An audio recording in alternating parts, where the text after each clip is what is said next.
Commission for Tuesday, March 12th, 2024 will come to order. Please join me in silencing your cell phone.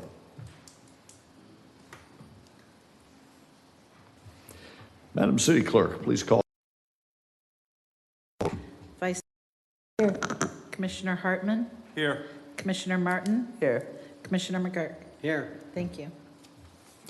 And now Police Department Chaplain Bill Kitchen will deliver the invocation. Please rise and remain standing for the Pledge of Allegiance.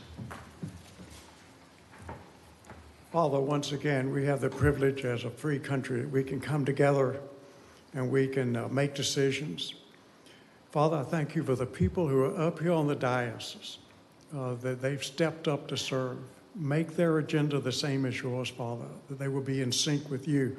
And even though we have a small crowd tonight, Father, I ask that you will just bless these people who are here, bless their families, protect them. And I also ask to continue to take care of our first responders. Continue to take care of our first responders, Father. I ask this in Jesus' name. Amen.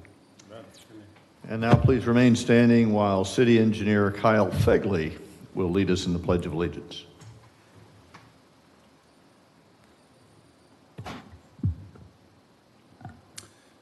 I pledge allegiance to the flag of the United States of America and to the republic for which it stands, one nation, under God, indivisible, with liberty and justice for all. Thank you. Please be seated. I note that the residents of New Smyrna Beach are on spring break and not present here tonight. Thank you very much for those loyal who turned out. And we'll move on to the approval of the agenda. Mr. City Manager, are there any changes to the published agenda? Yes, sir. I have one change. I would like to move item 7E as in Edwards, and that is the regarding the 120 Flagler Avenue facility building that we have. I want to move it to under administrative 8B as in boy. Got it. 8B is now the 120 Flagler. Thank you, sir. And your report, sir? Yes. I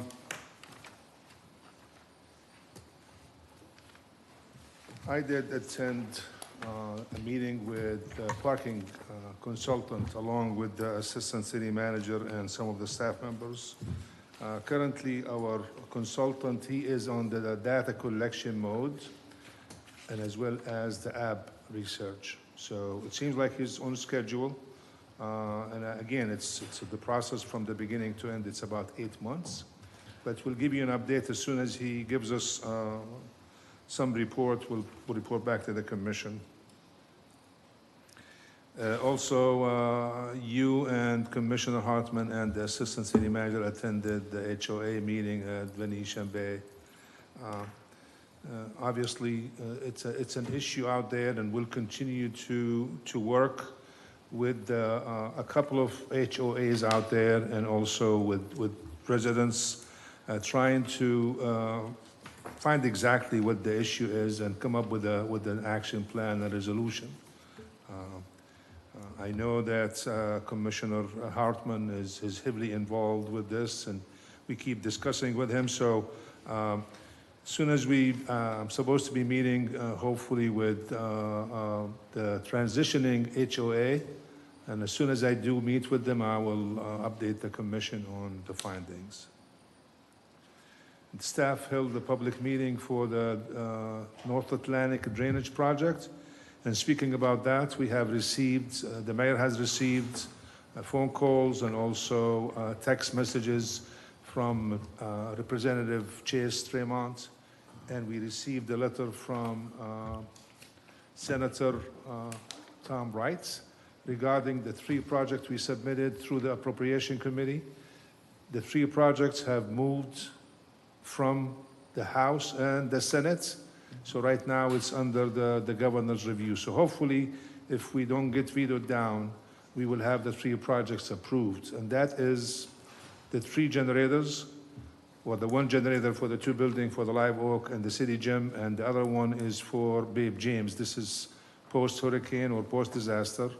and also the North Atlantic drainage, and then also the Barracuda extension between the North Causeway and the bridge. So these are the ones that they were submitted through the Appropriation Committee. And I see that Commissioner Hartman is looking like he's, these are the ones that were submitted, so. Yeah, I got it. Okay.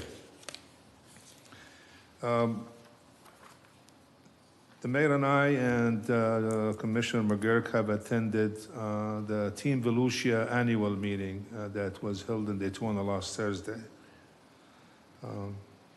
Also, we had a kickoff meeting with NSP Utilities with our septic to sewer consultants. Basically, we talked about what we need in order to have the community outreach first, engage their interest in the project before we move forward.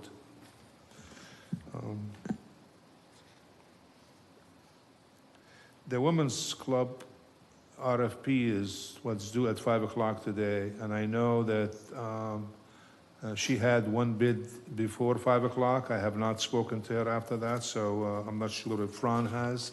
So we have two bids according to Ron, which means we received the other one.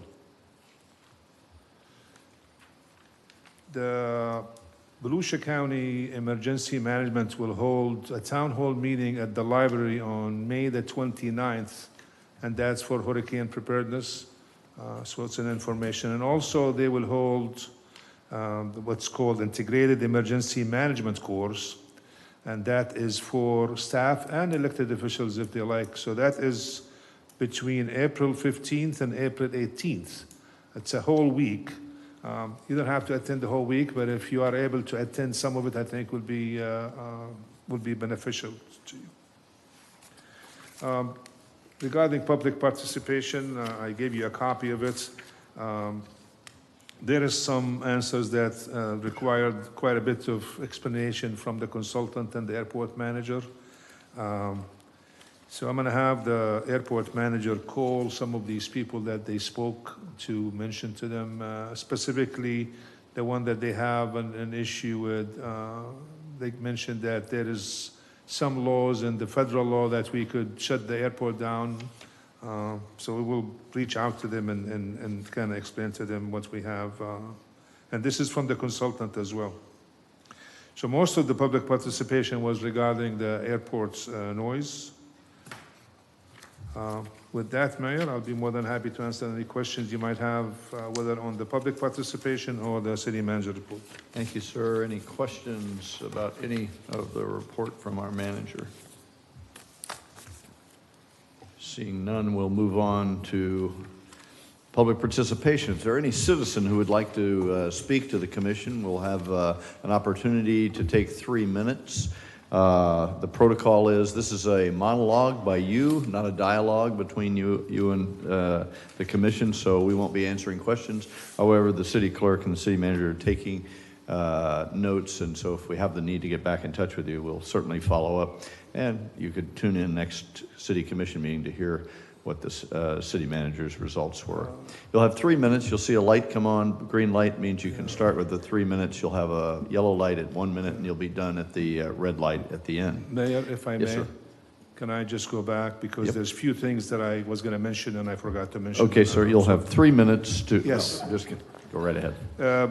The first one is, I know that Commissioner Martin has brought up the architectural guidelines for Flagler Avenue. And you asked the city manager to do some search into it. And I remember that we had an architectural guidelines with the CRA back in the 90s and early 2000. And we found them. They were not officially adopted. They were voluntarily used by people who doing projects on Flagler Avenue. One of them was the Hampton Inn. Hampton Inn have utilized the voluntarily architectural guidelines for Flagler Avenue. The other thing is I wanted to have Heather to give you an update on the city manager search. So Really good. Thank you for both of those. Appreciate that. Welcome, Director Kidd. Good evening, Mayor, Vice Mayor, and Commissioners. Thank you for letting me give you an update. I did send you an email this week, but I wanted to go over it with you. So right now with our city manager update, when I spoke to Doug Thomas, our recruiter, a couple days ago, we have about 10 applications so far. He hadn't had time to go through them yet, but he said they are coming from all over the country and even Canada. So we're getting a good response already to our application that's set out there. Right now, we've sent a tentative schedule, which I need to work on with you all to make sure that we can get in everything that you're looking for in the time period that you're looking for. So right now, we've sent our tentative first meeting for April 11th at 6 p.m. That is a public meeting. That meeting, it looks like everything that I can see, that meeting is fine to go forward with. The second meeting that's set is for April 30th at 6:15 tentatively. That meeting, we do have some issues with scheduling, so we need to talk about how we want to move that schedule along so that we can make sure we still meet with what you have. And then that will, in turn, once we move that meeting, that will in turn push our May 23rd and 24th dates that we had set for interviews. So we need to talk a little bit about schedule. I'd like to get some feedback from you, if you don't mind, on what you foresee us scheduling. Maybe personal things that you have going on that we can't schedule dates around, so that I can work more with SGR to get this schedule set for you. I encourage you to push forward, Heather, not push backwards. April 11th to the 30th is a nice gap there. If we could push that up so that everybody could get there. And then May 23rd, they could go up. I understand those are the pressure dates that we have. So pushing forward rather than backwards would be good from my view, but do whatever works for the calendar. Push forward. I'm just jotting down some notes, I'm sorry. You got 10 applicants right now. We have 10 applicants right now. Awesome. So, and that was as of 2 or 3 days ago. So I expect that that has increased in those couple days. I would expect that he'll consistently get applications over the time period that we're looking at. Really good. Any questions for Director Kidd? No, but I'm fine with pushing them down, pushing them further. Pushing them out? Yeah, You want to select the guy later or the girl later? yeah. Okay. With scheduling, Later in the year. well, later than this current schedule that we have right now, if we have so many conflicts. I hear you. My trouble, Randy, was that I would like whoever's here to be here for the budget, to own the budget. So if we push it out and select somebody after the budget, we stand to live with, it wasn't my budget, I didn't help write it, therefore you get what you get. Which may be a benefit to him, someone coming in new, having to learn all of the intricacies and also all of the department heads and stuff like that. He may say, thank you for getting the budget out of the way. You know, I don't have to deal with this. We'll live with whatever it was. And I mean, the current staff that we have now has been preparing budgets for years, and Khalid will still be here during the budget process. That's right, and not here to execute it. In fact, we're the actual ones that do it, you know, at the end of September, so. I would also sort of echo Randy's perspective, because I don't think in a month or 2 months that anybody can get to know the intricacies of the city well enough to have a major impact on the budget. And I would think that a wise manager would come in and want some time to analyze that which is good and should be kept, rather than making some massive changes without an in-depth knowledge of who we are and how we operate. First few months to me are analyzing what we've got. If everything goes to schedule, you will have a city manager that will be attending the budget workshop on August. And that is the detailed budget workshop, a whole day workshop with the commission. So I think it's having that, and then also hopefully if we get someone and they start beginning the first week of August, that I could spend some time with them with the budgets workshop, and also they will be attending the first public hearing and the second public hearing in September. So I feel like they should be able to, they might not have their full input in the budget, but they will be full aware of what's going on in the budget. I'm respectful of differing opinions, and so I get it. I'm not asking anyone to jump in and make decisions. Having been the chief executive of budgets this size and larger, I would have liked to have always had my hand on the mix rather than own the budget I didn't write. That was That was my personal experience. But we Speaking. won't know till the end of July what the millage rate's gonna, when we set the millage rate. So the budget's gonna, so wish list up until that point. Yeah. So if, Yeah, yeah. as long as he's, on by, August Yeah. or thereabouts, By the way, And I know we'll have an interim budget director as a complication. We will not have our stalwart budget team intact. We'll have a interim, and so I'm just a little nervous about it, and wanted to express that. I just want to give some input. I like to move as fast as we can within reason, not pushing it unnecessarily, because we just don't know what we're going to come up against yet. So, done a number of these searches. You don't want any surprises that end up further past where you really hoped you would be. My 2 cents is sooner the better, because to be able to go through this line item budget and give it great thought, this person, he or she, is going to want to do that and spend a lot of time, whether they have input or not. It takes a great deal of analysis to be able to do that. So to wait till June, July, August, I think that's too late. So I would recommend moving it sooner, mid-April for the second meeting. Okay, Heather, so we're all over the map, so God bless you. Thank you. So if I may, if you do have any dates that are just not good for you from now through, I would go ahead and say July, just to give me enough time so I can plan some things out. Also, typically, I know we don't have meetings scheduled in July. I would like to know if you're okay with me scheduling a special meeting. Should we happen to get that far, I'm going to do everything I can to keep us closer to that June date so that we can be looking at things, but I would need to know from you if we're going to have availability in July to schedule a special meeting if we needed to. I can tell you for me, everything in my life is on my city calendar, so you can always just go through Kelly and make that part easier. Thank you. Anything else? No, that's everything I need. Thanks so Thank you much. all so much. Appreciate that. Thank you, Sir. Mayor. Thank you very much. All right, very good. Excellent. So we'll continue with public participation. If you have something for the commission, please come forward, give me your name and address, and you'll be recognized.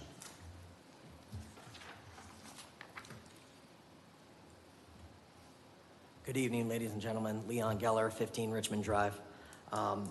Long story short, I know this is a little unorthodox. I was made aware earlier when I was on Flagler Avenue that the property located at 120 Flagler Avenue, I believe it was a city surplus property, the reserve amount was not met.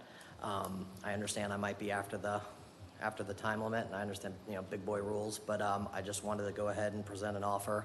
I've got my proof of funds. I'd like to offer $970,000 cash.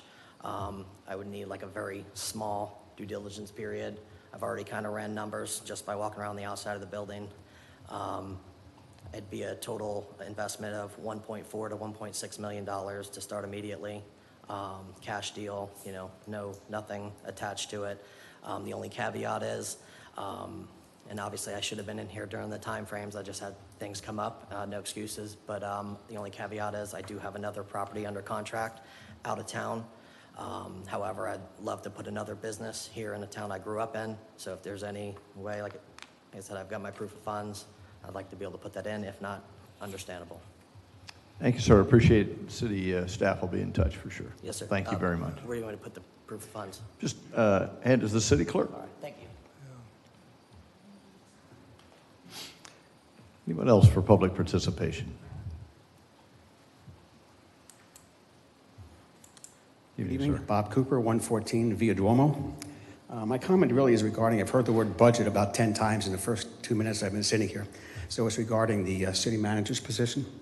I agree with the mayor 100% to push forward as fast as we can.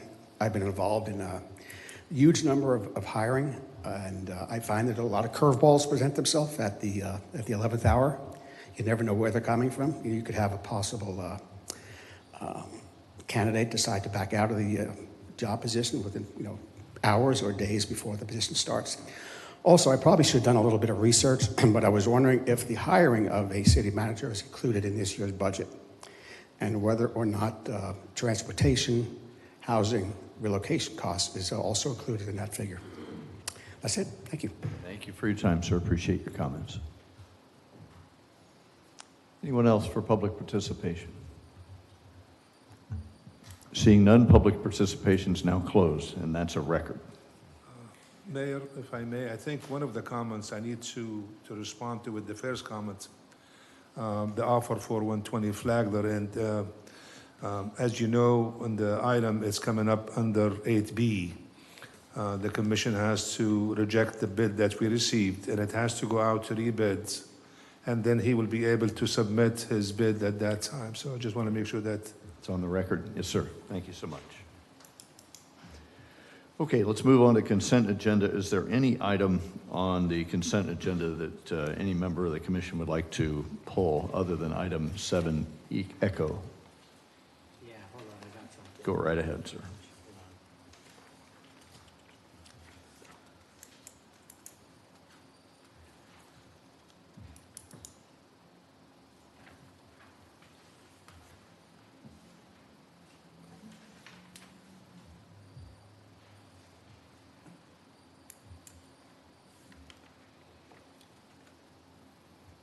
Seven F. 7 Sorry about Fox. that. No worries. Thank you, sir. Okay, anybody else? Okay, I would entertain then a motion to approve. Just Oh, a comment Randy, on G sir. and, just a comment on G and J. And the comment being, but both of those days are scheduled with multiple major events happening in the city, and just make sure that staff's aware of that so that there's no issues. That's a good one. I'm assuming that Director Salazar has got that in hand and as a scheduling type of deconfliction thing. And we've talked about it time and again, so I think he's all over that. Good point. Okay, then I would entertain a motion then to approve item 7A, B, C, D, G, H, I, J, and K, please. So moved. I have a motion and a second. Madam City Second. Clerk, please call the roll. Clarification on the second, please. Valid. Okay. Commissioner Martin, Yes. Vice Mayor Preen, Yes. Commissioner McGurk, Yes. Commissioner Hartman, Yes. Mayor Cleveland. Yes. Thank you. Okay, let's take up item 7F, please. It's I the just- consideration of contract extension with Brown and Brown. I just need to recuse myself from the vote. My wife works for the company, so although she has no benefit directly or indirectly for, I just want to make sure that there's no perception of any kind of impropriety, so I will not be voting on this item. Thank you. Very good. Okay. Is there any further discussion about item 7 Foxtrot, the Brown and Brown? I have a motion then, please, to consider approving Brown and Brown as the city's agent of record. So Motion moved. to approve 7F. We have a motion Second. and a second. Madam City Clerk, please call the roll. Vice Mayor Preen, Yes. Commissioner Hartman, Yes. Commissioner Martin, Yes. Mayor Cleveland. Yes. Thank you. Thank you so much. Okay, so let's move on to administrative items. I see item 8A and Director Salazar in the batter's box, so let's talk about the Live Oak Cultural Center operations.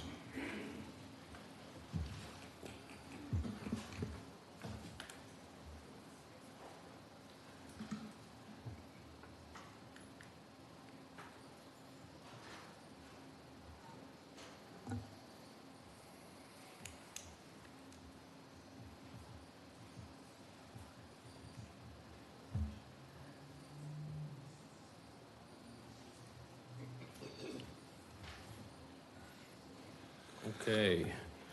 Thank you, Commission, Mayor, Khalid, everybody for the opportunity to speak this evening on the Live Oak Cultural Center.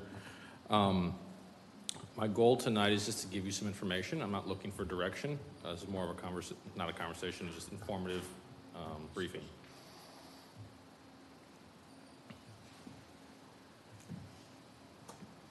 Some of the considering factors that went into putting this presentation together include the accessibility for residents, the programs that are offered at the Live Oak Cultural Center, historical data, staffing plans, and revenue and expense analysis. A quick briefing on the history of Live Oak.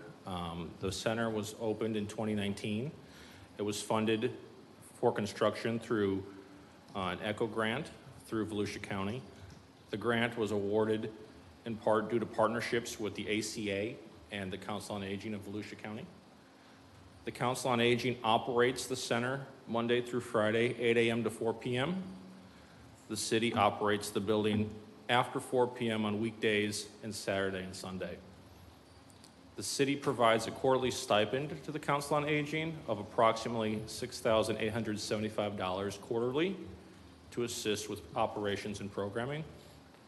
And the Council on Aging hosts a Meals on Wheels program, senior programming, including social time and activities during their operating hours. A little bit more about how the building was funded for construction. The city received $400,000 ECHO grant from the Volusia County. Total cost of the building was $2.4 million. ECHO grant stands for Environmental, Cultural, Historic, and Outdoor Recreation. Live Oak was part of the cultural component of that program. As a requirement for the ECHO program that we qualified for, the building must remain open to the public for 20 years after construction. The agreement was established in 2016, so the building must be open to the public until 2036. This is an example of the Council on Aging's current programming calendar. You can see the different programs that they offer, and this is Monday through Friday, 8 to 4 p.m.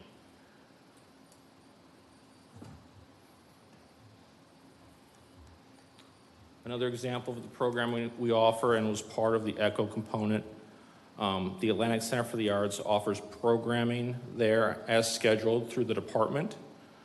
We have a partnership ongoing this fiscal year to host a handful of events there that are open to the public. Poetry, journaling, artistic type of events that the community can register through the ACA to participate in at the center.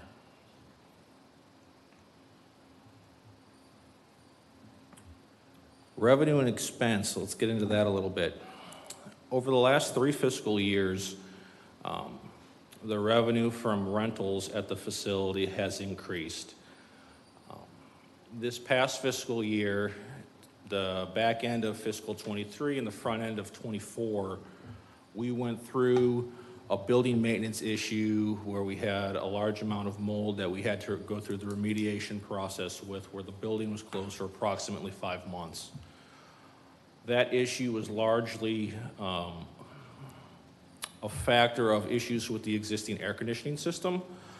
And since those issues were identified, we have been working with Trane on a consistent basis to make sure that those issues are no longer going to occur. So prior to those issues, revenue was trending on an upward trajectory historically, year by year. This year, we reopened the building in December, this fiscal year.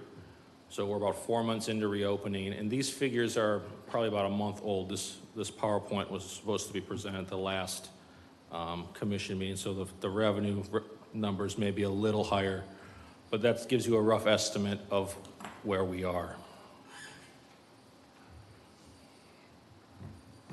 Looking at expenses, the Council on Aging, their quarterly stipend is allocated in line 1 for $27,500 annually. We've made 2 payments to them this fiscal year. We assist in funding the programming that the ACA offers. The repair and maintenance budget is largely inflated due to the mold remediation project we completed this fiscal year. And then you see the utilities, the internet, and the existing Trane contract that's for preventative maintenance that we've entered into recently. So the analysis of the expense to date in fiscal 24, roughly about $86,000. Fiscal 23 would be more on average, on par for what a standard fiscal year would look like without the large maintenance project of about $60K. And if you go back, we generated about 26,000. We probably would have been tracking for around 30,000 before the maintenance issue. Hey, Rob, could you tell us why you're paying $545.18 a month? It just go to that one here for internet. That's what we, I know, That's what we but why is it high? Is it because of the council on aging?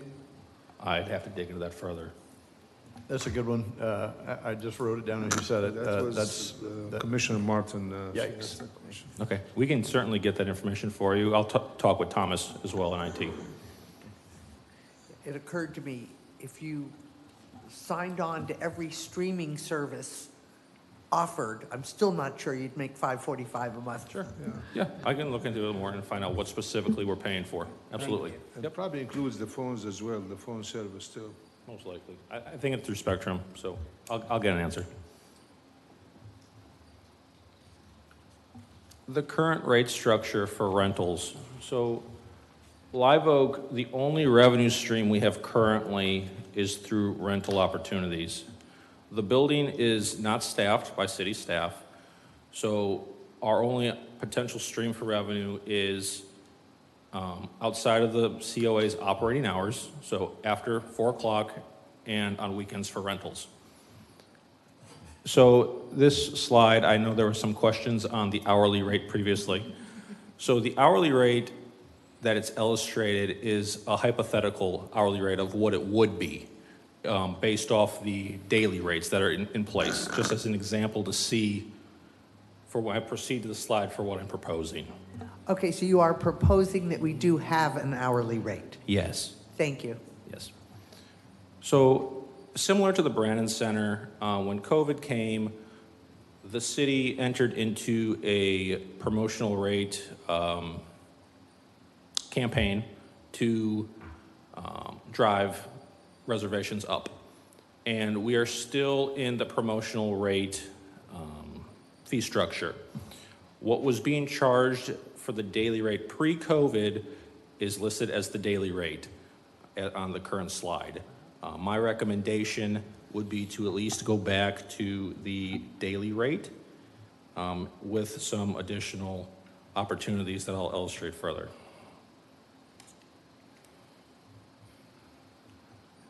For the booked reservations, so we have 37 reservations for fiscal year 23 total, and we had 279 total days of availability based off the calendar year minus the days we were closed for the mold remediation project. So roughly 13% of total days available were booked at the facility. Obviously, Monday through Thursday's got a very low percentage based off our only evening availability, and then the weekends are obviously more highly booked than the weekdays. Just for reference, I wanted to give you a snapshot on when the rentals were occurring. These are some of the proposed rates and the projections on what, with my recommended fee structure, the revenue could look like. Fiscal year 23 revenue is the fifth column in. So that's the actual projected with the approved fee structure. So that would be the pre-COVID rates, the second column from right. And then with the proposed rates, it would be up to 34.5. And I'll illustrate those in the following slide.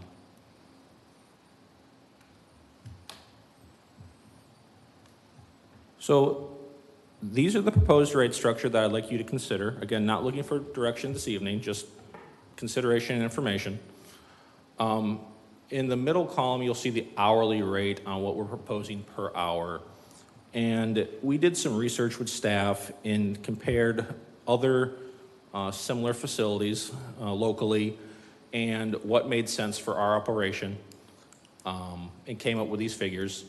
So these rates would also include a 2-hour minimum on weekdays and a 4-hour minimum on Sundays. These minimums will help with staffing. The issue we run into currently with staffing with the daily rate,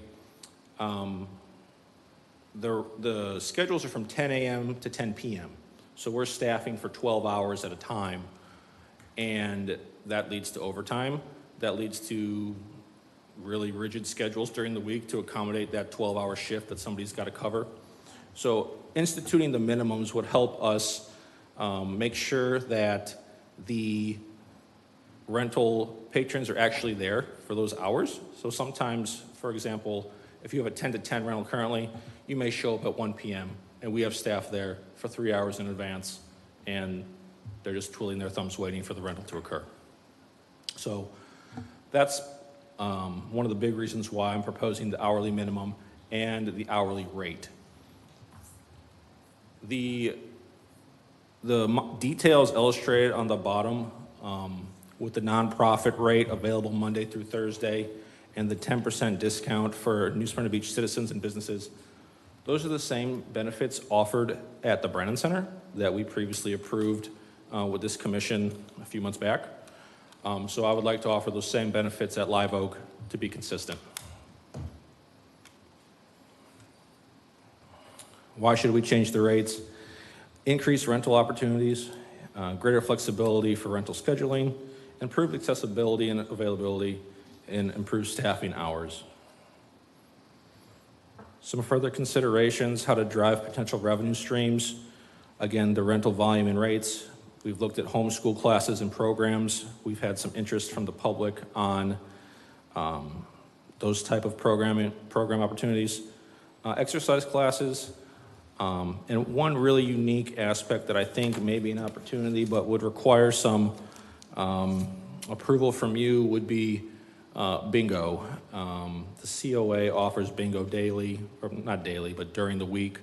The city purchased a large bingo board and bingo equipment that's in Live Oak, but per our ordinance, it would require your resolution and authorizing of the city to run bingo. So that could be a partnership through a nonprofit. That's just an idea, just throwing it out there for discussion of what potential opportunities could be available. And with that, that concludes the presentation.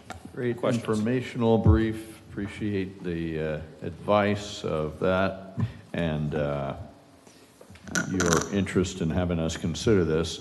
If I understand it from the city manager, you're doing each of our facilities over time just to try to give us a whole perspective of what the entire operation is. So Yes, sir. grateful for having that. Are there any questions? Any questions for Mr. Salazar, Vice Mayor? The bookings percentages are really low, where we could actually maybe triple that and make a little more than our 34,000 projection. So those projections are just based off the existing figures from fiscal 23 for the number of reservations. So if we booked 30 Sundays rather than 41, certainly we could Sure. generate So substantially if we more. tripled that income with these rates that you're projecting and that 13%, if we tripled that and we could get this up to 90 to break even, what would you have to do? Would you have to hire somebody to market this, to get those filled Sure. with Great- rentals? great And then question. if that's the case, do we have to make sure we cover the hourly Salary. rate, Yeah, sure. salary?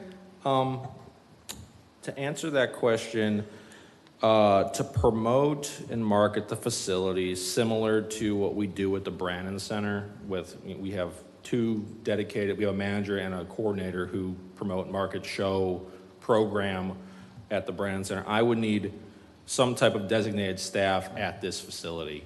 One of the successes I would say we have had recently is with the recent rate change that this commission approved for the Brannan Center, revenues have substantially increased in relation to last fiscal year through the end of February, and I've been sending Khalid those figures. I'd like to do something similar at Live Oak. One of the considerations I'll be asking for the commission, from the commission in our April workshop is introducing the concept of a special projects coordinator to the commission.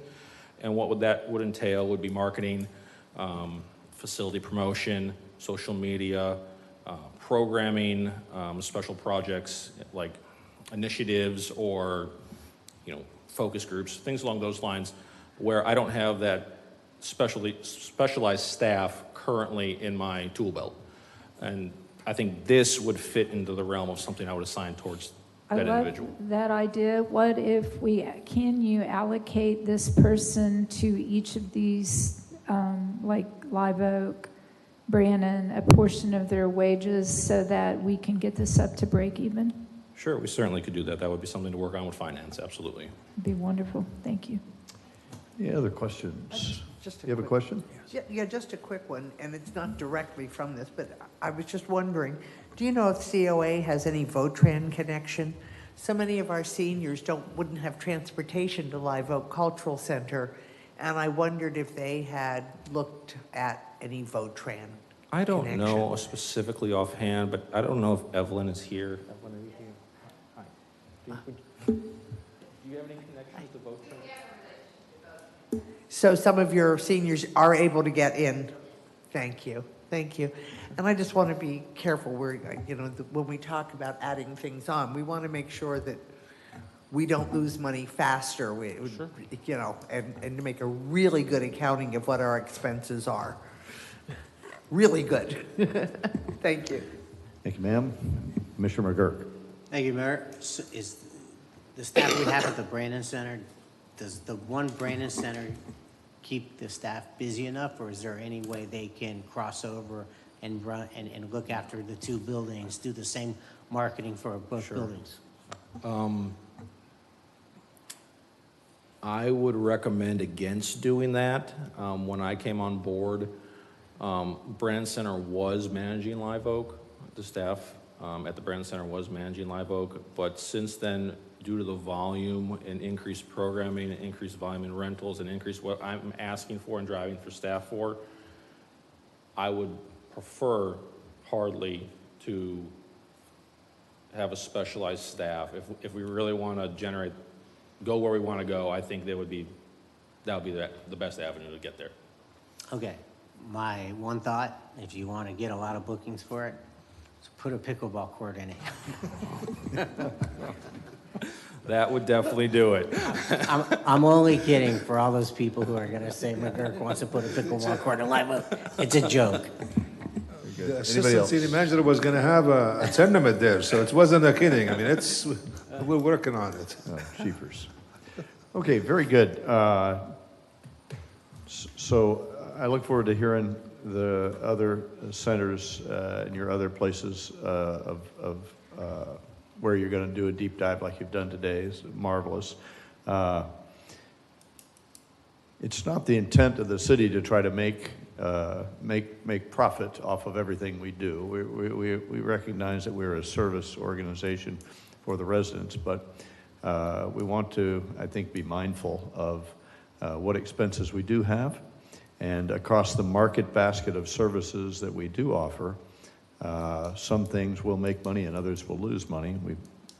We understand that. And so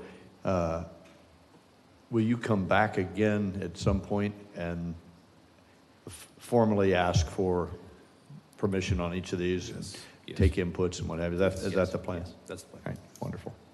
Thank you so much. Thank you, Director Salazar. I appreciate that. Thank you. So 120 Flagler used to be item 7E, and Mr. City Manager, or Mr. Assistant City Manager, you're going to set us up for what's next for 120 Flagler. Yes, sir. And thank you. At its November 14th meeting, the commission authorized putting the 120 Flagler property out for bid, an unrestricted bid, meaning no conditions on the bid. We set a minimum bid amount of $1,012,000. It was advertised in January. Due date of February 15th. The bids were extended on February 26th. We received one bid on February 26th and opened that on February 27th. That bid amount was $188,800 from Cajun Girl LLC. Given that the bid was well below the commission directed minimum bid, we are recommending rejection of that bid. So we're recommending the rejection of the bid. We are also asking your direction on possible avenues of use of that property. I'll list some of the options that are available. One would be to sale via the bid process that we just went through, maybe modifying the process a little bit to garner more information. We can try a lease option again through the RFP process. Three, that we can use a sale via what's called the GovDeals website. GovDeals is an eBay-style auction website, which we have a piggyback contract with, where we set the minimum bid, we set the bid increment, we set the period of the auction if we want. There is a premium of 12.5%, but that is paid by the buyer. So any bid we receive will be a net bid. The 12.5% is added on the total cost to the buyer of that property. Or we can consider holding it for any future city utilization. I'll answer any questions you might have. Any questions for the Assistant City Manager, Vice Mayor?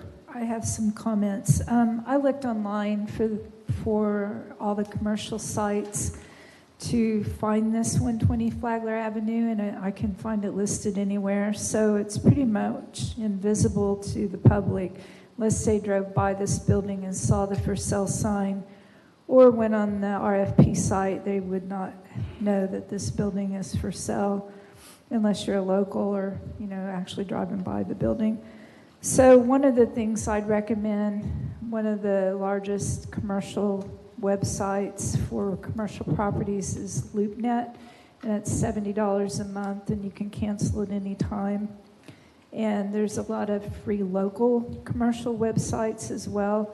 So I would suggest, we heard an offer tonight that we open this back up for a small short of time. Let this gentleman and others rebid if they want to put a bid on, and at the same time advertise in those two locations to spark more interest.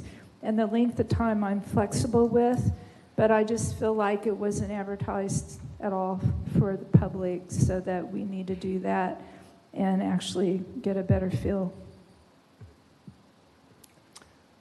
All right. Anybody else? Commissioner Martin, you have a comment or question? Ask, are there any prohibitions against using commercial sites like this? I mean, I think Commissioner Breen has some great suggestions there in broadening our potential market. And I think we're going to take that. Yes, we can certainly take advantage of any of the commercial advertising sites for this type of real estate. Yeah, no, I talked to a couple of different people who were potentially interested in businesses there, but they only heard about it because I say, hey guys, did you know? Unfortunately, as I mentioned earlier today, a lot of them say, yeah, but we don't really extend the Flagler Community District down there, and so I'd like to work with FABA to get them increased, to make that more of a showcase inclusion with those events. Commissioner McGurk. I agree with Valley. I think you hit the nail on the head. Let's get it back out there. I think that, we need to get it marketed better, get it out there on the commercial spaces. It's also a high-value property. Sometimes they go quick, but a lot of times they don't. For over $1 million. Let's give it some more time and let's market the property better. Mr. Hartman. Yeah, I would support that also. Very good. So let us thank you, Ron. I appreciate that. If I could ask, the minimum bid requirement would still remain at $1,012,000? Yeah, let's go in order here. You stay right there. Let us dispense with item 7E. It's now 8B. The consideration to reject the bid for sale of the city-owned surplus property, 120 Flagler. Can I have a motion to reject the bid?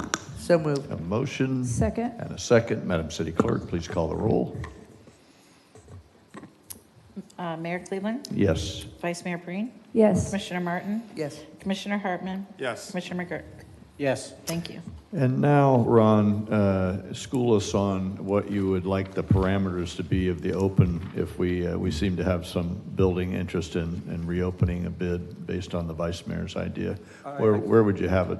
I would keep the bid at its current minimum bid requirement. I would extend the bid period to about 60 days and utilize the advertising sites, as many as we can get into, to market the property. A motion to that effect? So Mayor, moved. if I may, I think Sir? if we have somebody who is interested to make, I think instead of 60 days, let's make it 30 days. If they're interested and I just want to push them away because he mentioned another property that he was looking at.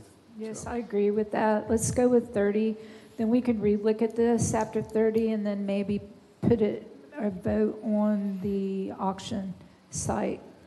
If we don't get anything in the 30 days, we can go the route that you have with the auction with the 12.5% with the buyer paying that. That'll keep it not so long off the market that we can look and actually continue running your ads, direct the people to the auction site, if we can do that. So the way this would look, 30 days, if we don't get the bids, at least we close the bids down, they'll be sealed, open them. If we don't get the amount that we all agree on, then we do another 30 days, but that time possibly include the auction site, but with the ad directing people to the auction site.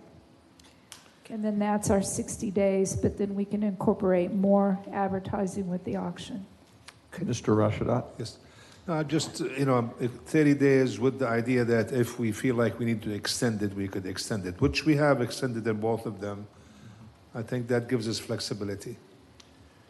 So we start, did you want to say Yeah, something? Commissioner Martin, go ahead. It's just, this is the entrance to Flagler Avenue. We've got La Fiesta beside it. We have whatever there's another business. This is so quintessential. It's even the entrance to the Coronado National Historic District. I'm going to ask again if we can put some guardrails on it to make sure that it maintains the spirit. Hampton Inn was built from scratch, but it maintains that spirit of Flagler Avenue. So I'm going to ask again if we can put the guardrails on to protect the spirit, if not the actual building. Thank you for your question. Well, let's have Commissioner, the Vice Mayor restate your motion, and then we'll have any more discussion after that if we get a second. I'd like to make a motion to extend this 120 Flagler Avenue for 30 days with an opening bid at the same amount that was before. And then that's it, 30 days. Thank you so much. Is there a second to that motion? Second. There's a motion and a second. Any more discussion? Any more direction or insight from you, sir?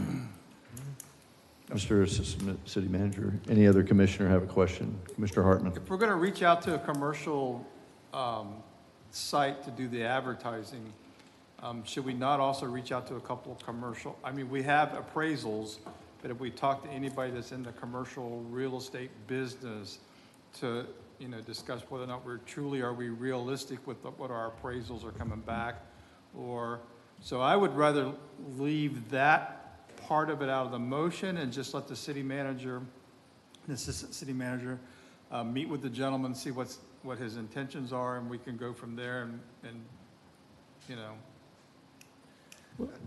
And meet with him and do what after? I don't know. It was kind of a spur of the moment offer. So I think somebody, what's his intentions? Is he truly, interested in it? We'll be talking to him, but still we have to advertise for the bid. I mean, we cannot just negotiate with them now.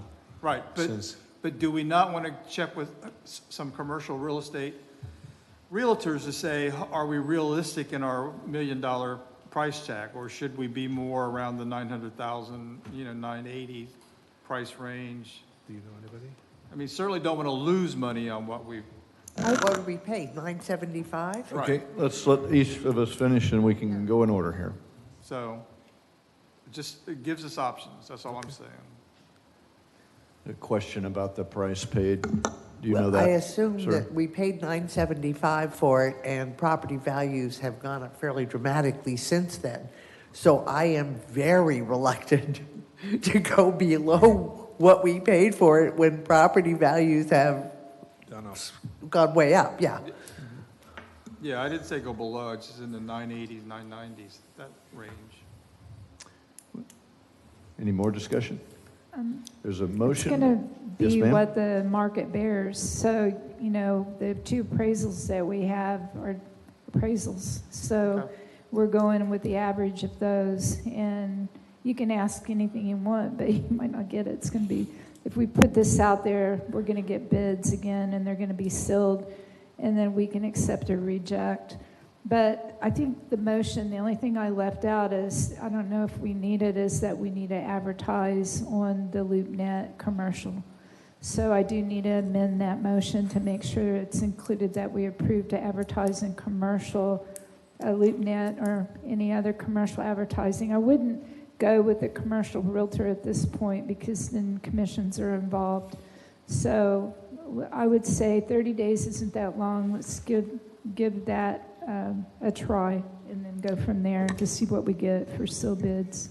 I will second the amendment to the motion and also say that the detail of this, I want to have 30 days advertised with some sort of, if not multiple, commercial avenues. I don't want to say extend it and then a week or two later, we finally start advertising it. In other words, I want to have a good 30 days being advertised in the commercial real estate markets. Just for clarity, I just want to clarify that. Okay, we have that as the intent. The motion maker and the seconder agree to that slight change. We've had a discussion. Madam City Clerk, please call the roll. Commissioner Martin? Yes. Vice Mayor Preen? Yes. Commissioner McGurk? Yes. Commissioner Hartman? Yes. Mayor Cleveland? Yes, thank you very much, and thank you, Mr. Nybert. Appreciate that. Move on to ordinances and second readings, public hearings. A public hearing will be conducted to consider the adoption of the following ordinances regarding the annexation of property located at May Street. City Attorney will read ordinance numbers 1024, 1124, and 1224 the second time by title only, please. Ordinance number 1024, an ordinance of the City of New Smyrna Beach annexing 1.2 plus or minus acres of property located on the southwest corner of Pioneer Trail and Main Street, providing for redefining boundaries of the city, designating the property within Commission Zone 3, providing for public hearing, providing for required filings, providing for conflicting ordinances, providing for severability, and providing an effective date. Ordinance number 1124, an ordinance of the City of New Smyrna Beach amending the comprehensive plan, changing the future land use designation of 1.2 plus or minus acres of land located on the southwest corner of Pioneer Trail and Main Street from Volusia County urban low intensity to city low density residential, providing for amendment of the associated comprehensive plan maps to show the area incorporated into the city, providing for public hearing, providing for conflicting ordinances, and providing an effective date. Ordinance number 1224, an ordinance of the City of New Smyrna Beach rezoning 1.2 plus or minus acres of property located on the southwest corner of Pioneer Trail and Main Street from Volusia County R4A, urban single-family residential airport overlay, to city R2A, single-family residential airport overlay zoning district, providing for conflicting ordinances, providing for severability, and providing an effective date. Thank you, ma'am. Appreciate that. Senior Planner Bob Mathan is here. We're ready for your presentation, sir.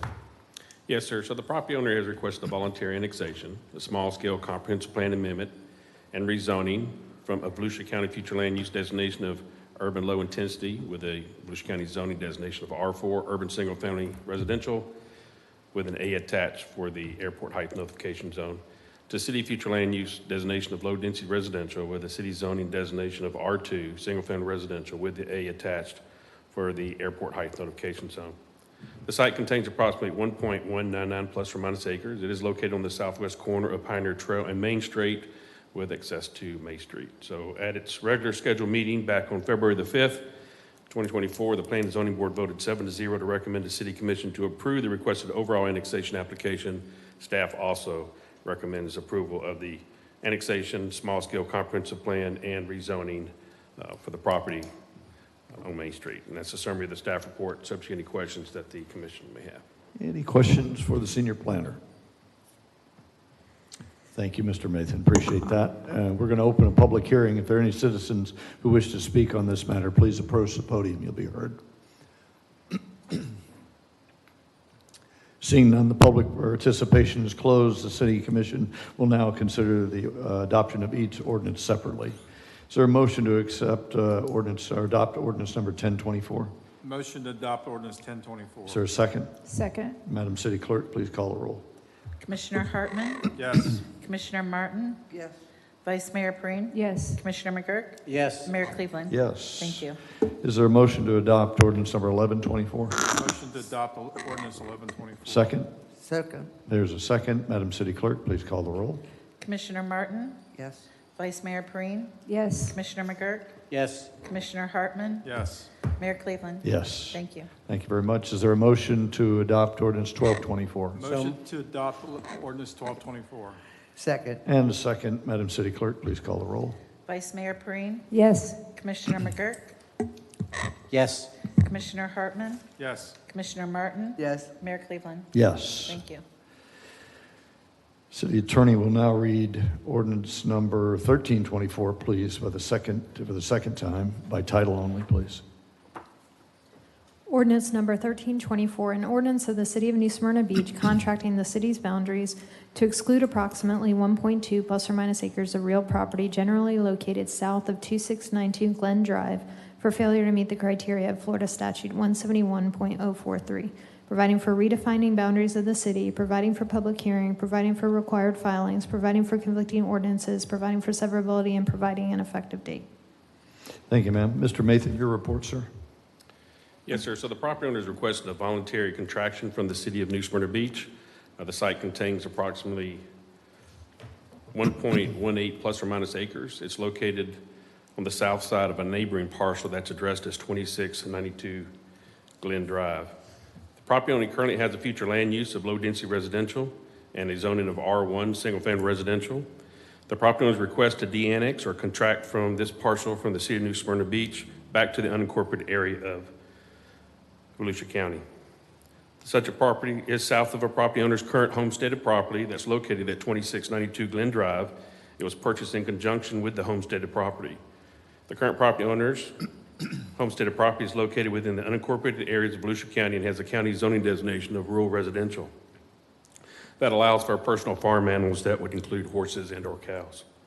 So the owner's intent is to combine the contiguous properties and use the property for personal farm animals as they currently use their homesteaded site. The property owners notified the planning department that they have been in contact with the Volusia County Planning Department and said the county would welcome them back and they would sign a zoning that's identical to their homesteaded property.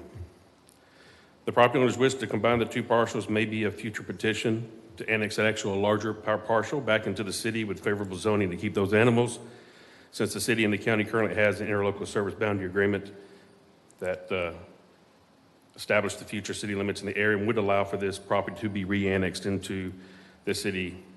And the parcel that was contracted from the city is likely that in the very near future, this parcel could be annexed back in the city because of the ISBA. So currently there's no New Smyrna Beach utility, water service, sewer service, or electrical service that's associated or attached to this vacant parcel of land. So at the regular scheduled meeting back on January the 8th, 2024, the Planning and Zoning Board voted 6-0 to give a favorable recommendation to contract this parcel from the city back to the unincorporated areas of Volusia County. And basically due on the lack of infrastructure and the large amount of vacant land that's next to the parcel, and that the ISBA would allow for a future annexation of this area back into the city, the planning department does find it is in the interest of the city to allow this to be contract from the city, and the property owner would be allowed to annex the parcel in the future under the ISBA. So staff does recommend approval of the petition for contraction, and that's a summary of the staff report, subject to any questions the commission may have. Any questions for Mr. Mathan? Very good. Thank you very much. A public hearing is now open. If there are any citizens who wish to speak on this particular item, please approach the podium. You'll be heard. Seeing none, public participation is now closed. We will now consider the adoption of ordinance number 1324. Is there a motion for that? Approve 24 is written. So motion. Second. Madam City Clerk, please call the roll. Commissioner McGurk, Yes. Commissioner Hartman? Yes. Commissioner Martin? Yes.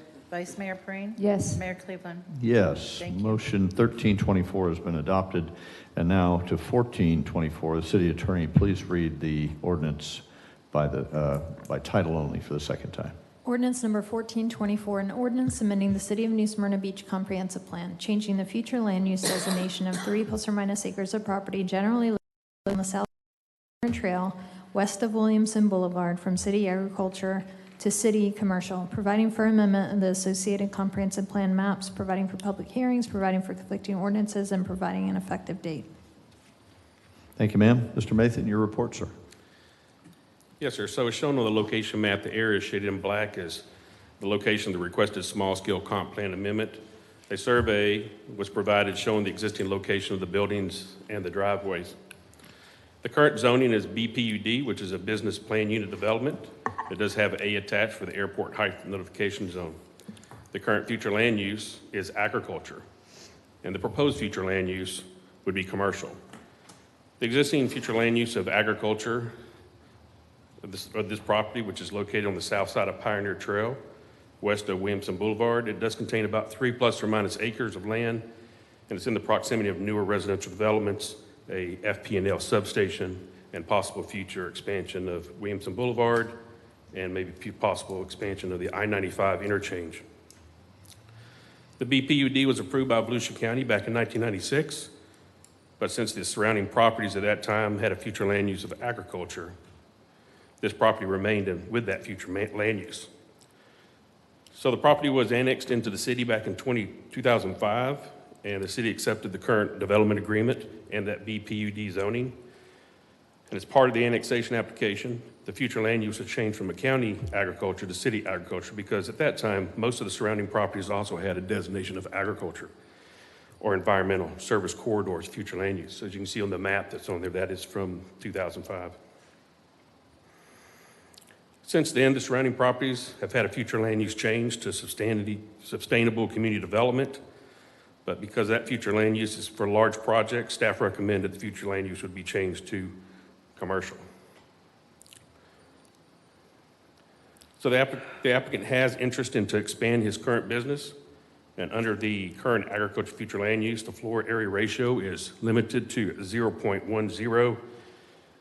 This restriction would not allow for any type of addition to the current structure. So if the future land use was changed to commercial, the new FAR would be 2.0, and this future land use would allow for the property owner to expand their buildings to cover their existing and future golf cart stock.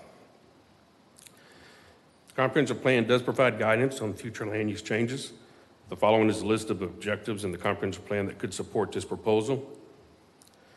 Future land use element goal number 2 is to promote and protect and improve public health, safety, and general welfare by ensuring consistency, economic viability, and stewardship of the national environment, though appropriate land uses and land development regulations. You'd have objective 3 to ensure that future development would be consistent with the adjacent uses, natural limitations such as topography and soil conditions, the needs of the citizens of New Smyrna Beach, the future land use map, and availability of facilities and services and goals and objectives and policies contained within this comprehensive plan. Next, you had objective number 4, which is to provide adequate services and facilities for future development at the adopted level of service standard. In order to maintain an adopted level of service standard, development orders and permits would be conditioned on the availability of any public facilities and services necessary to serve this proposed development. Number 15 is an economic development goal, which is to promote and maintain orderly and diverse economic growth, increase employment, increase investment opportunities, promote relationships with the business community and stakeholders while protecting the quality of life through environmental sustainability to ensure competitiveness in today's economy. Then we have objective number 5, which is business recruitment, retention, expansion, create mechanisms, including incentives and workforce training to attract, retain, and expand diverse, innovative, and responsible businesses to the city. So with that, back on February the 5th, 2024, the Planning and Zoning Board voted 7-0 to give a favorable and positive recommendation to the City Commission to approve the requested small-scale comprehensive plan amendment, changing its future land use from city agriculture to city commercial, and the Planning Department also recommends that the city commission approve the requested small-scale comp plan amendment, changing this future land use to city commercial. And that is summary of the staff report, subject to questions that the commission may have. Any questions for Mr. Mathan? This is the Gulf Atlantic low-speed vehicle facility right now. Yes, sir. What do you see? You've been interacting with the current owners. What do you see coming down the pike? Well, right now, their developer's agreement that has been adopted by the city only allows one use, and that is a golf cart dealership business. So if they want to do some other business, they'd have to come back in front of this commission and the Planning and Zoning Board to ask for additional uses. Got it. Thank you very much. Appreciate that. We'll open the public hearing. If there are any citizens who wish to speak on this particular topic, please approach the podium and you'll be heard. And the applicant's here as well. Does the applicant wish to speak? Very well. Seeing no public participation is now closed, City Commission will consider the adoption of ordinance number 1424. Is there a motion, please? Move to approve. Second. Motion and a second. Madam City Clerk, please call the roll. Commissioner Hartman, Yes. Commissioner Martin, Yes. Vice Mayor Breen, Yes. Commissioner McGurk, Yes. Mayor Cleveland. Yes. Thank you. Motion is approved. Thank you very much. Now, Madam City Attorney, if you don't mind, please read ordinance number 1524 for the second time by title only, please. Ordinance number 1524, an ordinance of the City of New Smyrna Beach amending the land development regulations, amending R 50402 specific regulations by district, B4 Ocean Commercial District to add single-family residential as a permitted use, providing for codification, providing for public hearings, providing for conflicting ordinances, providing for severability, and providing an effective date. Thank you, ma'am. Appreciate that. I see Senior Planner Baker in position. We're ready for your support, sir. Yes, I'm back for this case. It's the allow single-family homes in the B4 zoning district. This was a private application brought forward by Brent Walters, basically to allow single-family homes, basically replacing an existing single-family home. Again, currently, single-family homes are not allowed in the B4 at all. So there are a few instances where there are single-family homes.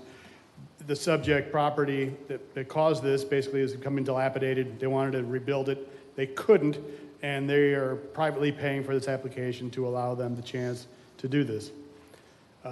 This map, the red lines are basically where B4 is throughout the city. There are about a handful of sites that are actually single-family homes right now. They could be rebuilt with this, and potentially, I suppose, a hotel site could become a single-family home, although I think most people probably wouldn't be going that route if they had a hotel on it. This is a plat map of the area we were subject here, the West 2829 East 24th. So you saw there's a couple little golf villas that were planned way back in the day for a golf course that never happened on the beach side. There's a picture of the house right now on top, and then my little hand-drawn with my mouse zoning districts around it there. So we got the B4, which is the Ocean Commercial. You have some residential, single-family to the north, and the Highway Service Neighborhood Business District along Atlantic there. This does include a couple changes. The setback goes to 20 feet, although the side yard setbacks increase with this proposal, specifically to single family. Multifamily, everything stays the same. Also, lot coverage, single family homes would be 60%, while your standard multifamily would be 75%. We also had to add a provision for a minimum floor area for single family homes. This matches the R3 zoning district in the vicinity right there. It is, future land use is commercial, so this could be rented out now and it could be rented out in the future. Planning and Zoning Board voted 7-0 to recommend you approve, and I think your vote was 5-0 last time on this. Do you have any questions for me? Thank you, Mr. Baker. Any questions for the Senior Planner?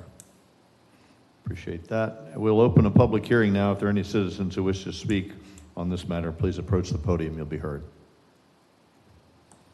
Seeing none, public participation is now closed. Thank you, Mr. Baker.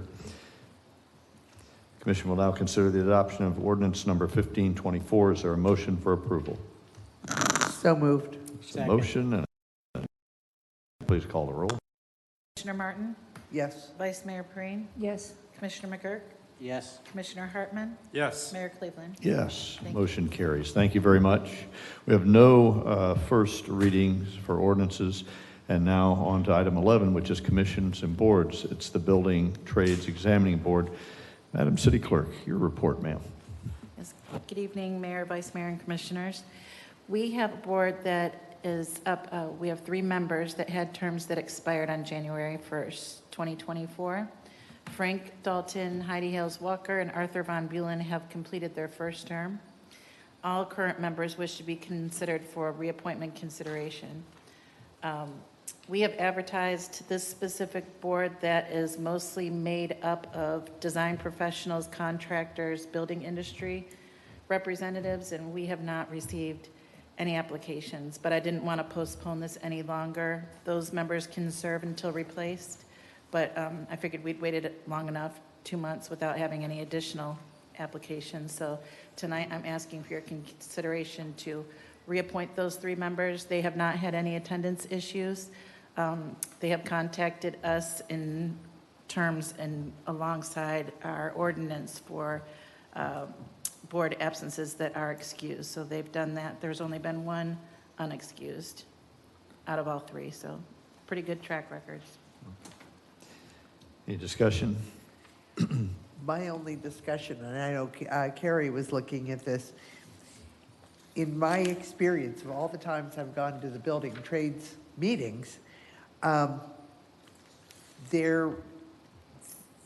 when was the last time they made a determination regarding a certificate of registration or recommended an amendment to a code or regulatory standard?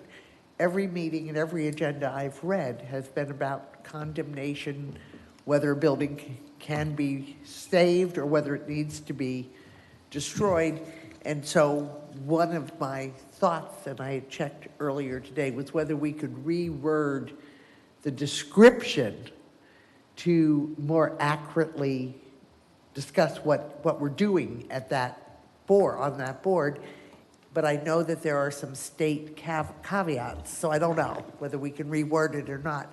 I have no objections to reappointing what we have, but it's like we're asking people to serve on a board but not giving a real description of what actually happens there. So it's coincidence that during commission comments, I was going to bring up the Builders Trade Board about something. Can you hear me? Commissioner McGirt, go ahead, sir. I said it's coincidence that during commission comments, I was going to bring up the Builders Trade Board. So I'll do mine later, and maybe we can address it then, and we'll make a motion on these. But I have some of my own thoughts on that I'll bring up during commission comments. Okay. Anybody else? Vice Mayor? I was just going to make a motion to reappoint the 3 for the buildings and trade. We have a motion to approve the 3 appointees. Is there a second? Second. Okay, Madam City Clerk, please call the roll. Vice Mayor Perine, Yes. Commissioner McGurk, Yes. Commissioner Hartman, Yes. Commissioner Martin, Yes? Mayor Cleveland. Yes. Thank you. Thank you very much. Congratulations to Mr. Dalton, Ms. Walker, and Mr. Van Bulen. City Commission, the City Clerk's Office will send you official notification. Thank you for continuing to serve your city. Thank you, ma'am, for your report. And now we'll do commissioner reports, and we'll call on the Vice Mayor first, please. So I just want to remind everyone, this Thursday night, 5 p.m., we have our wonderful police department and the First Step Shelter director going to do some presenting of our homelessness in a meeting here at the Chambers, 5 o'clock Thursday night, to remind everybody to come. Thank you, ma'am. Commissioner Hartman. Yeah, I want to recognize that it's the Women's Month this month. So a shout out to all of our female employees, and it's also only fitting that Caitlin Clark beat Seth Carey's NCAA all-time 3-point per game record. So we now have a female basketball player. Jam. It's only appropriate that it happened this month, so recognize that. It's a double. Commissioner Martin. Well, I'm going to put out sort of a plea. I'm now fielding questions from all over New Smyrna Beach about flooding. Yes, we've got PTSD from Hurricanes Ian and Nicole and Irma, but more from the many times we get an inch or 2 of rain, and particularly after a couple of dry weeks when the ground is hard. The properties around infill areas are hit the worst. They receive stormwater runoff from the new higher elevation homes, both from minuscule side yards and streaming down driveways. And I'd like to point out that a single infill property can easily shed water onto 4 neighbors. So, and point out that residents around Volusia County are reporting these issues. It seems to me we're hearing it from more and more communities local to us. So I'd really like to see if we can address building regulations that are more in line with FEMA recommendations and which would elevate without using fill, actually absorb water rather than shed water. And I'll just mention again, I continue to be concerned about our increasing lack of transparency. At the last meeting, we once again created and voted on an item that was not listed separately on the agenda.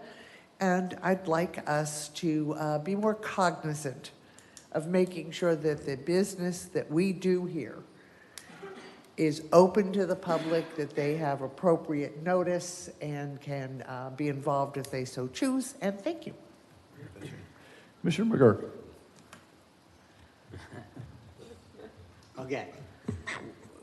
What did we vote on that we did not notice to the public? Refresh my memory on that. Last time we had the access of what was it? We separated out the 10-foot access agreement and made that a separate license agreement and voted on that. Before that, we voted on the Canal Street thing. I'm not gonna agree with you on that. I can only speak for myself, but I think the commission is with me when we all are very, very serious about transparency. That was on the agenda. It was a publicly noticed meeting. That was not taken out. That didn't just pop up out of the blue. So I don't want to get into a debate about it, but I completely disagree with your interpretation of that. With what last meeting ran late, the airport made a noise study, presented it, so I didn't get a chance to touch on that. So I want to touch on the airport noise study.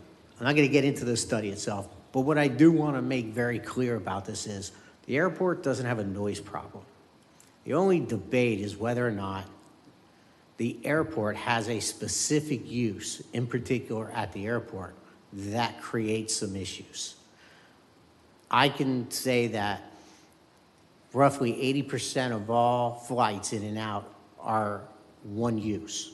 That may be bad, that may not be bad, but that is, the airport itself is not a problem, and the airport does not create a noise problem. So I want to stress that. And I also want to clarify the specific issues, because we hear from a lot of different people on this, and I can pretty much sum up dealing with this for all this time in my district is there's been a noise abatement committee put together about 15 years ago. They did a great job on that. I will tell you that the issue is, number one issue is with repetitive flights. In other words, around the airport. Has nothing to do with taking off and going somewhere else.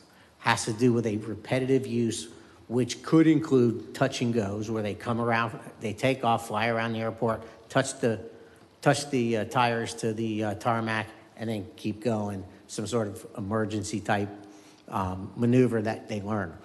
But whatever it is, it doesn't matter. It's the repetitiveness. Every 15, 30 seconds to a minute, there's multiple planes take off for hours buzzing the airport. So that's the only problem. That's the only thing that creates any kind of noise issue. It's not other uses there. It's not people flying off to work, coming back at 5 o'clock. It wouldn't even be a problem if you had 30 planes take off and go somewhere. So the repetitiveness is the issue. The noise abatement study concluded that, or everyone agreed to, there would be no repetitive flights on Sundays, 1 day of reprieve for the multiple neighborhoods around the airport. That was recently put in, that was about a year ago disagreed. So for over 15 years this has been in there and it's been an issue, and someone at Epic disagreed with the interpretation of that.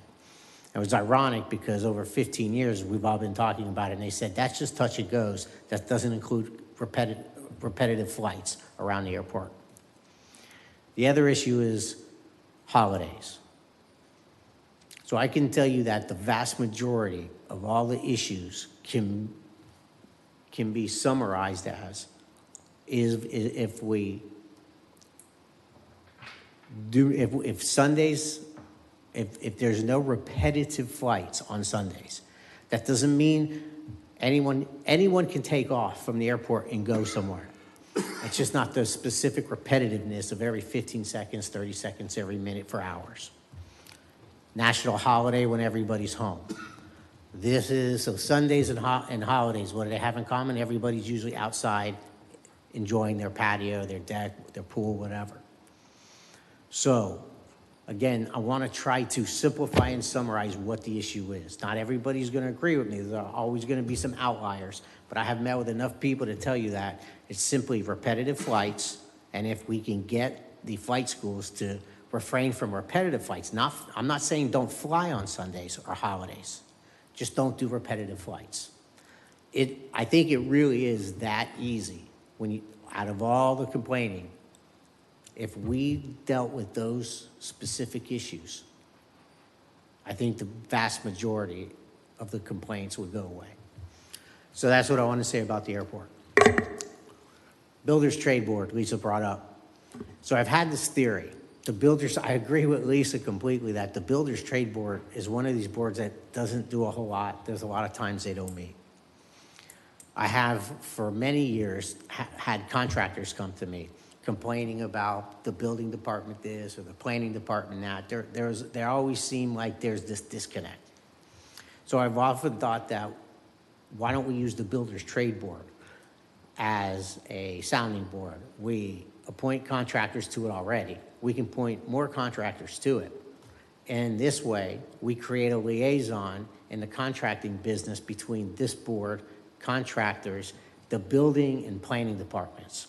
So when the building and planning departments are going to do anything, try new software, change anything, they can bounce it off this board. They can use this board as a sounding board. Hey, what do you guys think? They can also get feedback from the developers, what the developers are hearing around town or having problems with the building and planning department. So it'll create and it'll open up a dialogue of the building department and the planning department dealing with the local contractors. And then, so it flows both ways. I hear you, but what I don't know, and Carrie should know, I know this is a state mandated board. I understand. I've talked to what we can't do is we can't take away. I'm sorry, let's have some order. And so let's let Jason finish, and if you want another session, I'll give you some more time. Well, no, that's fine. I mean, I asked Carrie about it. We can't change any of the state requirements, but we can add to it. Okay.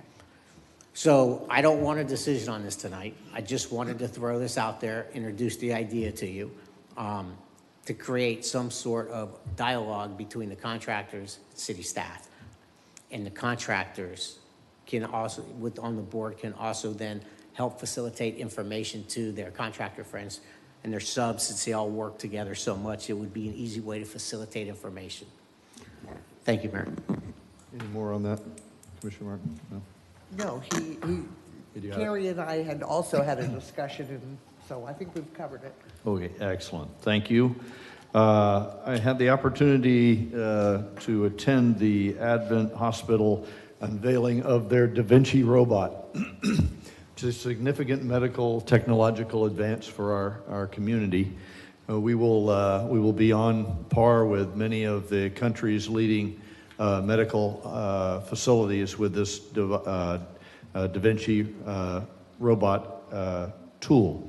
It is like microsurgery and a video game all rolled into one. It will extend the life of surgeons' ability to practice. It will shorten hospital stays, and our Advent Hospital is investing in our town, so I'm delighted. They brought in both multiple surgeons to be full-timers here and this amazing machine. We did attend the Team Volusia annual meeting, where Director Edwards introduced me to a variety of businesses that have strong interest in coming to New Smyrna, and a variety of eco-friendly businesses that I think you'll all be excited about when that comes to pass. Transparency of what we do here. I echo the sentiment by Commissioner McGurk. It's a source of pride for me, and I would hope the rest of the commission. And so, Commissioner Martin, if we can continue to have the open dialogue and continue to demonstrate transparency, and when you see us go off the rails, I appreciate you pointing it out. I don't happen to agree that we were not transparent with these last several items, and I want us to continue to be open and public for everything we do here. Attended the Kiwanis Strike It Rich last Friday evening. Congratulations to the Kiwanis Group who sponsor children's programs, student programs. They raised $60,000. Brian Tredine and your amazing group, thank you so very much. The Building Trade Board title is interesting, and I would echo the idea that if we could get a group of local contractors to join in rather than shoot at the city process, and actually join in and help us help them expedite where it's appropriate, slow down where it's appropriate, I think we would have a great mix. When I first came to this position, many contractors talked openly about our process of permitting. This is a perfect opportunity for people that are on the outside shooting at city processes to come on the inside and step forward, volunteer to get involved. So I will be soliciting my contacts out there to do exactly the same thing, to get on this commission, this board. I enjoyed attending the Venetian Bay Homeowners Association meeting the other night. The assistant city manager did a phenomenal job representing the city. Commissioner Hartman represented us exceptionally well. What I've learned is that there are many Venetian Bay homeowners associations, and they're not in sync.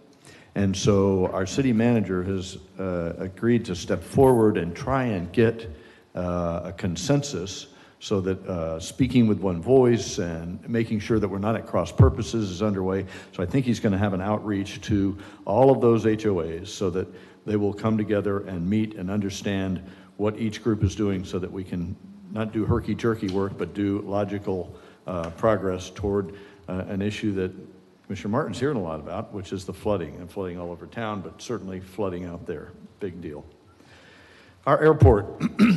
Central Florida is the cradle of aviation training for the East Coast of Florida. And so we become an amenity to other communities and other flying schools with the virtue of our airport. So these touch and goes and repetitive flights is at the center of what the challenge is. But with Central Florida being the greatest weather in the country, more days than any other part of the country, that's why we have what we have. And so if we can continue to work on those restrictions that Commissioner Murray pointed out, I think that will be helpful to our residents. Last of all, it's Lenten season. I did not get the purple shirt or purple tie memo. For next time we meet, it will be after Easter, so I wish to all our residents happy Easter. Madam City Attorney, do you have a report, ma'am? Not tonight, thanks. Thank you so much. Madam City Clerk? No report tonight. Thank you. Mr. Assistant City Manager? No, sir. Excellent. Without further conversation, we are now adjourned.